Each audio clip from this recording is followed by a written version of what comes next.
Hey, how you doing? This is John, and welcome to John's Long Box. It's that time of the month, and you know what that means. It's time for my monthly visitor. So that's what I call when I get my comics. I go to a discount comic book service, and I pre-order my comics, and they show up once a month in the mail. And no, they don't sponsor me. They don't know I exist. They don't know nothing about me. But I've been going there for a couple of years since my comic book store closed down. All right, so I just put these here. These were comics that I went to a local comics. There's a comic book store like 2 blocks away from me, and I went there and I picked these up. These were on sale, and I had to grab them. So I just put these on here just as a space holder, but I'll show you this. Look at this. This is Justice League number 9. This is in amazing condition. This is amazing. And then I also got Justice League number 6. It's got a little bit of wear and tear over here, but this is awesome. 10 cents. This is one of my, I love Justice League. And then we got All-Star Comics. This is actually the last issue of All-Star Comics. I got it because I'm a big Power Girl fan. I wanted to get, and I just love the original Superman. And then we got Marvel Chillers featuring Tiger, the Were-Woman. This is number 6. I didn't read these yet, so I can't showcase them all. I can only showcase comics that I've seen. And here we got Justice League number 8. Look at that. The old Green Lantern. Well, there's the Green Lantern. I meant to say Green Arrow. Okay, so now I'm going to go and start showcasing my new comics, and I'll show them all one at a time. So this is Jim Starlin. They're bagged aboard. They come bagged aboarded if you pay for them.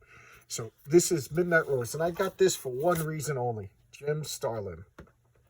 Jim Starlin, for those of you who know, he created Thanos.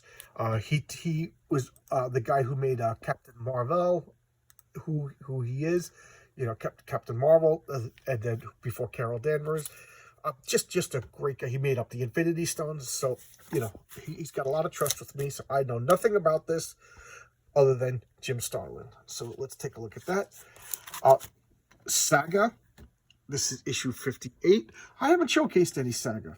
I should showcase Saga. This is Fiona Staples, the artist. Brian K. Vaughan, the writer. It stopped. It went on hiatus at issue 55. And then it was off for like 6 months, and then they started again. So I haven't read 56, 57, 58, or maybe it started. I don't know.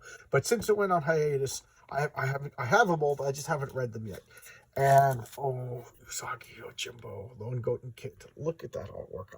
I love anything by Stan Sakai. I just pick up sight unseen, which brings us to Lone Goat and Ninja. This is like a spoof on a Lone Wolf and Cub. Look at that. This is issue 3. This is issue 4. So I get my comics once a month from them, but sometimes, I don't know, due to supply chain issues these days, sometimes I'll get a comic, and it happened last month that I got like a number, I don't remember the exact numbers, but I got like a number 6 before I got a number 5. So I thought I missed a 5, and then I ordered again, so now I have 2 copies of a comic. I don't know what's going on. This is a comic that I really, really love, and I haven't showcased anything, but this is Astro City, number 30, or I gotta check to see if I'm missing an issue or not. But Astro City is the child of Kurt Busiek and Brent Anderson. Alex Ross always does the covers, and this is just like his take on like homages to whatever.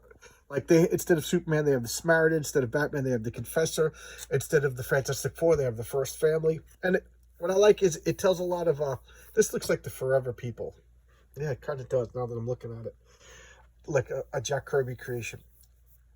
So I don't know yet. I just got this. I'm just guessing. But this comes out and then it stops. Then it comes out and then it stops. So I all I know is I enjoy it. But he bogged himself down with this his last story, and it lasted way too long, and it was too slow to the point where I just got tired of it. But I still collected it out of loyalty. Okay, so this is 30th anniversary. So this is just this must be like a one-shot or something. I don't know. So I'm noticing that all the Image comics say 30. This is the Magic Order 2. This is embarrassing. This is like 3 months in a row. Like, just showing you the Magic Order, and I still haven't read it all. but this, you can't go wrong. This is Mark Millar and Stuart Immonen. Mark Millar, great writer. You know, you probably all know him from Hit. What is it? Kick Ass. I keep saying Hitman. Kick Ass, and what are what's the name? The Secret Service, Her Majesty's Secret Service. That movie, Wanted. He did all of those. And Stuart Immonen, just a great artist. Great artist. I got. Oh, see these are starting to slide. So I'll take that and put it over here. And then like I said, I'm talking about, it's not even here yet. Okay, we got Hellboy. Hellboy is the Silver Lantern Club. This is issue number 5, so I think this is the last issue. So fell off my easel, so I could finally sit down and read this. Look at this. This is Mike Mignola, Chris Robinson, Ben Steinbeck, Michelle. So I don't know if they're all. I didn't read anything yet, so I don't know if there's like short stories or if it's one story or what. But I've said it before and I'll say it again. I'm a Hellboy freak. And here we got Firepower. This is issue number 19. I showcased Firepower. It's guy from the West goes to the East, trains in a monastery, gets like the power to ignite his fist on fire and shoot fireballs. It's Iron Fist all over again, but it's with the twist. He's a family man rather than a billionaire. I like it, and now it's basically like, you killed my sensei. Now my dojo has more honor than you. But they do it. It's a good spin. I'm unabashed Robert Kirkman fanboy, so I give him a lot of credit, and I give all of his comics a try. I'm not going to say I like every one of his comics, but I give them all a fair shake.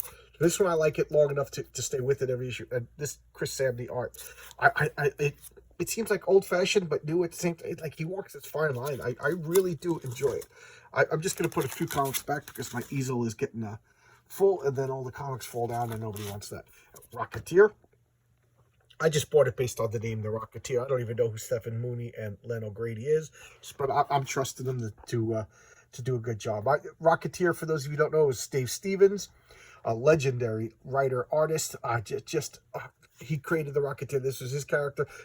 Go watch The Rocketeer movie. The Rocketeer movie is an underrated movie. You can see some limitations in it, but it's a great movie. I really liked it. This is IDW cover A. If there's variant covers, I always get the cover A. I don't care about your limited edition stuff like that. I just get this. Okay, Alice Ever After. It seems like fairy tale stuff is like super hot these days. So I get that, but I got it because of Dan Panosian. Dan Panosian, I've been a fan of his since he did work for Fantasy Games Unlimited. He did module work, meaning like supplemental work for like role-playing games, notably Villains and Vigilantes. And then I got his standalone comic called Slots. I showcased it. It's one of the earlier showcases on my channel. I'm a big fan. Really like him. I don't know anything else about this. I assume this is Alice from Alice in Wonderland with the little bottle, but that's the name, Dan Panosian. The rest of these gentlemen, if you're friends with Dan, you get the benefit of the doubt. So you seem like pretty good guys. I'm trying to look at this already. So, that's a big thick comic. Okay, here we got The Wrong Earth, Fame and Fortune. What is it? This is number 1.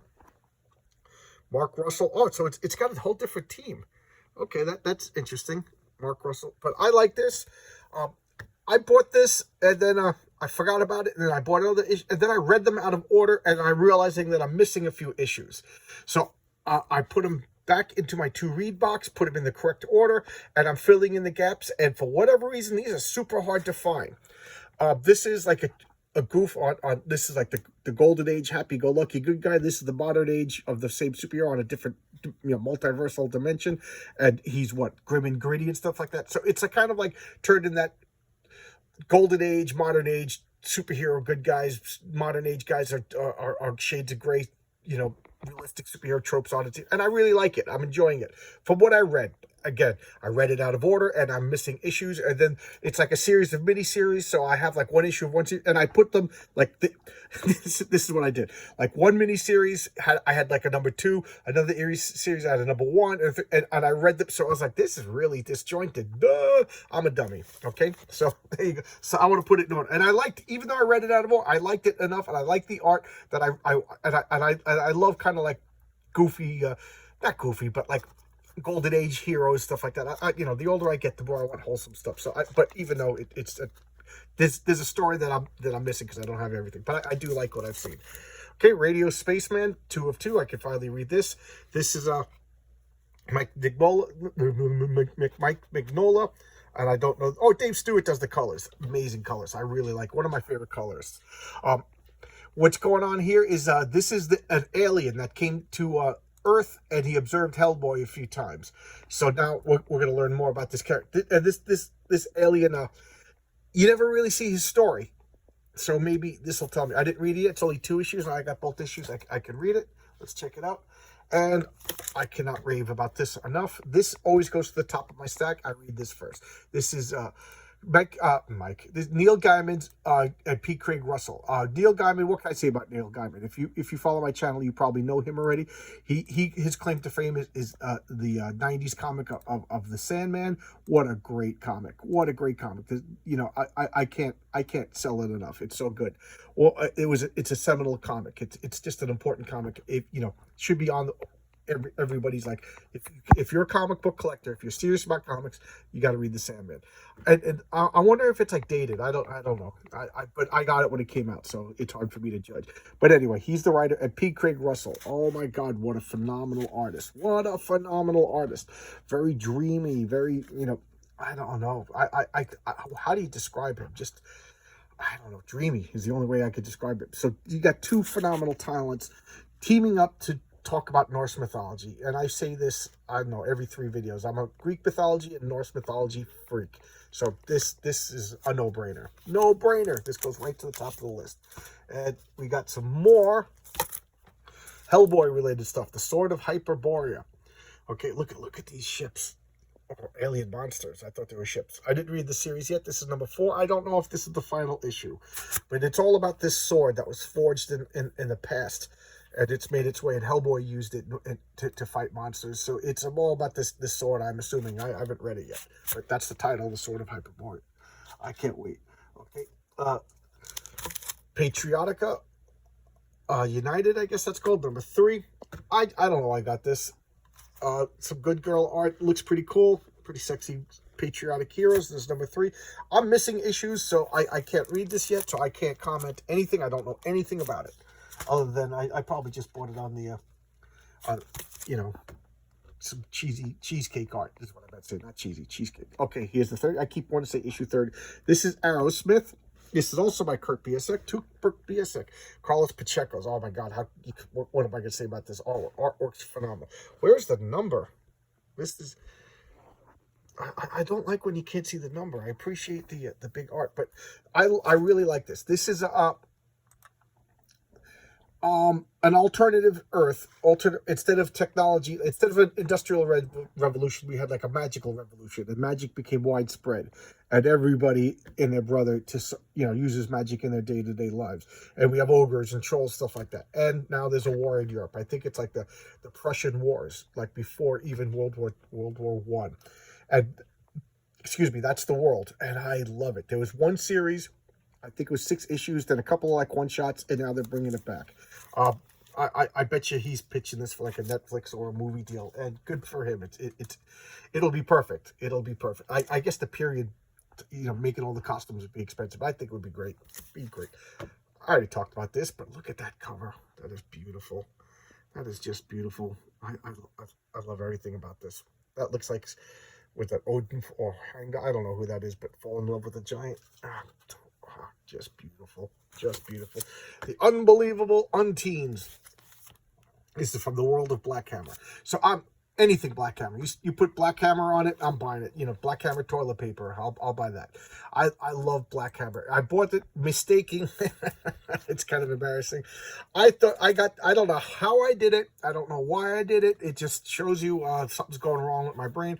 I got the name Jeff Lemire and David Lapham mixed up in my brain. So I was a big fan of Stray Bullets. So I saw the name Jeff Lemire, who has nothing to do with Stray Bullets. I got it mixed up in my brain. So I bought Black Hammer, and I'm so glad. Oh, I just pulled on the wire. I'm so glad I made that mistake because I fell in love with Black Hammer.